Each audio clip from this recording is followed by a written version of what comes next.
E aí pessoal, continuando nossa série aqui no canal. Hoje vamos falar da defesa Pirk, que acontece no tabuleiro depois do lance C4, D6, D4, cavalo F6, cavalo C3. E aqui é que realmente define a Pirk, que é o lance G6, tá?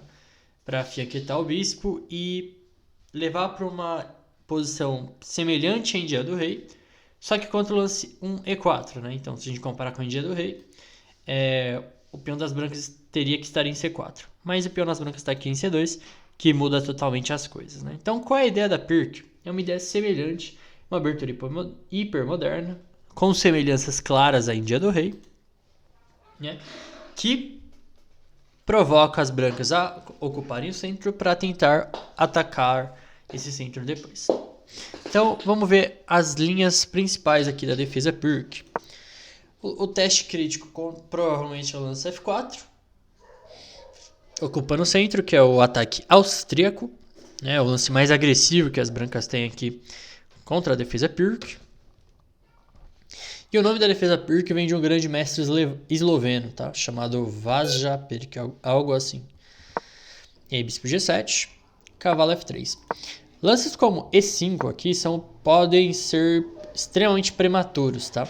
Porque apesar do branco realmente ter o centro aqui, depois de cavalo de FD7, cavalo F3, que é o lance normal, C5 já quebra o centro das brancas. Então tem que sempre tomar um pouco de cuidado na hora de avançar esses peões, tá? Então, por exemplo, se tomar em D6, a gente joga C por D4, eu acho. E se jogar D tomar C5, D tomar E5 aí, sumindo com o centro das brancas. Então, cavalo F3. E aqui o preto tem duas opções clássicas. O lance roque, que aí entra... E aí o branco pode jogar... Aqui o E5 já é outra variante, que é possível aqui. O lance E5. E aí tem até uma variante aqui, depois de cavalo de FD7, jogar com H4 aqui. E H5 e vamos pro ataque para realmente dar mate nas pretas. É uma linha muito violenta. O preto pode tomar em E5 também aqui. E, por exemplo, F por D5, cavalo D5.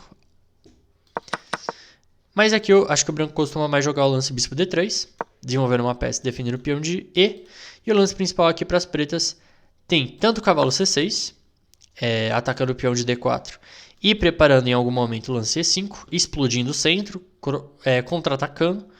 E também o lance cavalo A6 aqui, com a ideia de jogar C5 aqui. E aí, por exemplo, roque, C5. E esse D5, cavalo C7, que é uma ideia que a gente viu que é bem típica na defesa Benoni, né? E aí tentar preparar o lance B5 em algum momento e tentar jogar com essa ala da dama aqui. A outra opção que o preto tem aqui, depois do lance cavalo F3, é o lance C5, que leva para uma posição semelhante a uma siciliana dragão. Então, por exemplo, e aqui só para ilustrar aqui algumas ideias, bispo B5 cheque. Tem D toma C5 também, e aí dama A5. Aí a ideia para cravar o cavalo e ameaçar o cavalo por E4, quebrando o centro das brancas. Porque D tomar C5 não é um lance bom aqui, é um lance a ser evitado. Até porque está perdendo material direto, né? Porque E5. E aí depois de cavalo G4, lances como cavalo G5 atacando o peão de F. É bem incômodo já. Então lembrar aqui, depois de D tomar C5, dama A5, cravando o cavalo em C3. E aí, por exemplo, bispo D3. E aí a gente vai tomar de dama aqui em C5. Porque é um lance que controla algumas casas pretas aí. Então, pode seguir aqui dama E2, preparando o bispo E3, roque, bispo E3, dama A5. E aqui o branco pode escolher entre roque pequeno e roque grande, dependendo do humor das brancas, né? E outra linha aqui, que é bem caótica também, é o lance bispo B5 cheque. Bispo D7, E5, provocando o cavalo, agora que o cavalo das pretas não tem a casa de D7, que seria provavelmente a melhor. Cavalo G4. E aqui E6 é uma tentativa das brancas. Uma das tentativas mais agressivas das brancas, né? Que aí... Bom, tem que tomar em E6. Na verdade, eu acho que o preto pode jogar bispo por B5 se ele quiser evitar o empate que eu vou mostrar pra vocês. Eu acho. mais F por E6, cavalo G5 atacando o cavalo e atacando o peão de E6. E aqui, essa variante era considerada perdida para o preto, até um grande mestre chamado Yasser Seirawan mostrar aqui que depois do bispo B5, o branco não tem nada mais, nada além do que uma posição equilibrada, né? Porque dá para jogar cavalo por B5, e esse é o lance que o branco joga se ele quiser realmente jogar a partida, né? Mas se ele tomar E6, a gente tem o lance bispo por D4 aqui, sacrificando a dama.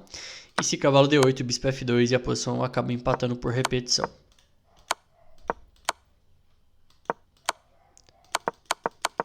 Então, a variante do ataque austríaco é bem agressiva, assim. Então, perfeita para jogadores táticos. Vamos ver outras variantes, né? Tem também, o branco não é obrigado a jogar com tanta agressividade, né? Pode jogar com cavalo F3 também, simplesmente desenvolvendo as peças. Então, por exemplo, bispo G7, bispo E2, roque, o branco desenvolveu as peças, rocou, e com uma posição com chance para os dois lados, né? O preto pode jogar aqui, tem várias ideias, tem o lance bispo G4 aqui, para trocar, então, de novo, né? Trocar o defensor do peão de D4, tem cavalo C6 direto para preparar o lance C5, tem lances como A6 aqui para jogar com B5, C6 também eu acho que é uma ideia para jogar, prepara B5, pode jogar com cavalo D7 e E5 também. Então é uma posição bem flexível, dá para jogar de várias maneiras.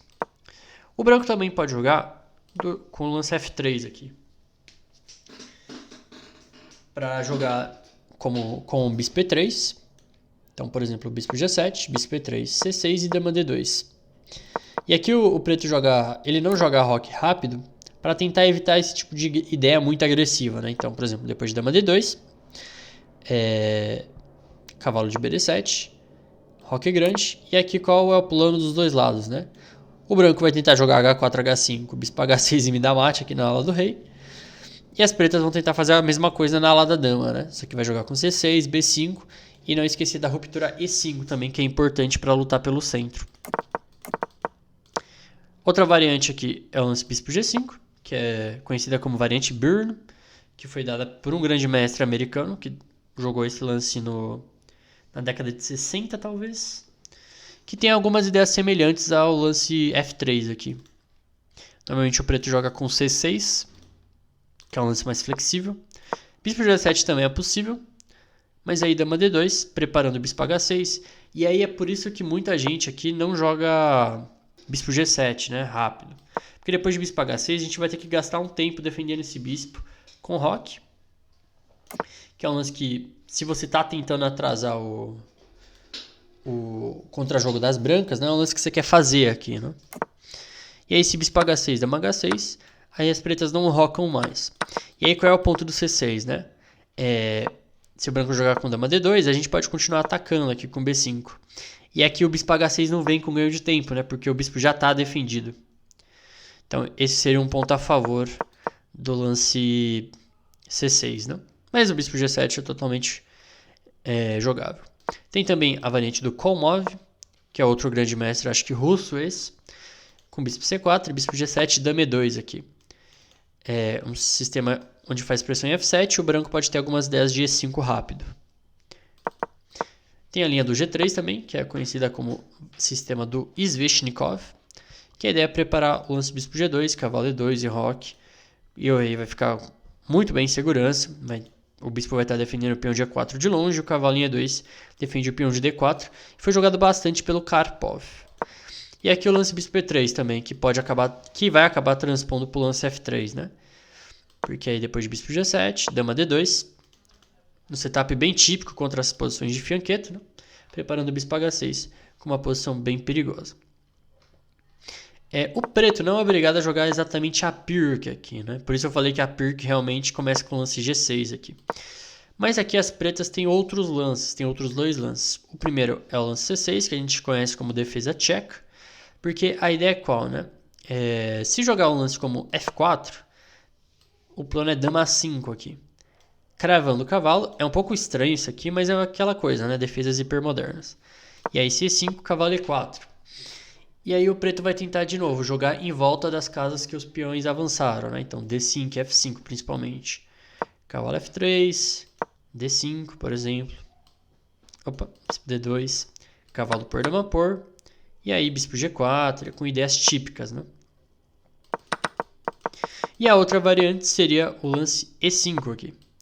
Mas eu vou deixar essa aqui para falar num vídeo futuro, que a gente vai acabar entrando num esquema de defesa Philidor aqui. Então, dito tudo isso, temos uma pequena introdução da defesa Pirc. Vamos para a partida. E a partida que eu separei hoje para falar sobre a defesa Pirc é uma partida do Spassky contra o Fischer no match do Campeonato Mundial em 1972.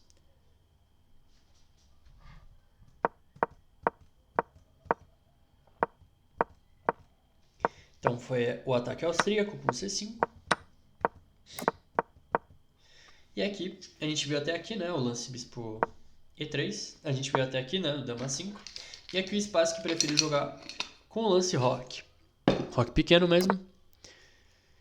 E aí o Fischer jogou com bispo G4, já martelando aqui, cravando o cavalo e tomando pressionando aqui essas casas centrais. Torre de AD1. Cavalo C6. Bispo C4, tentando melhorar um pouco o bispo para fazer pressão aqui no rei. E aqui jogou cavalo H5, Fischer, com uma ideia bem interessante aqui, na verdade. Que aqui o Spassky jogou bispo B3 e a ideia do cavalo H5 é realmente tomar o cavalo em C3 mesmo, tomar esse peão. E aqui entregando todas as casas pretas para as brancas, né? Já que as brancas têm esse bispo aí de casas pretas. E aqui o Fischer está confiando que realmente não vai ter ataque aqui. É uma decisão sempre arriscada dar esse bispo do fianchetto e deixar o adversário com o bispo da mesma cor. Mas vamos ver como é que o Fischer jogou aqui. Veio F5, né, que é um lance temático. O bispo começa a apontar para H6. Cavalo F6 para voltar a peça, que segura, vai defender muito bem a ala do rei.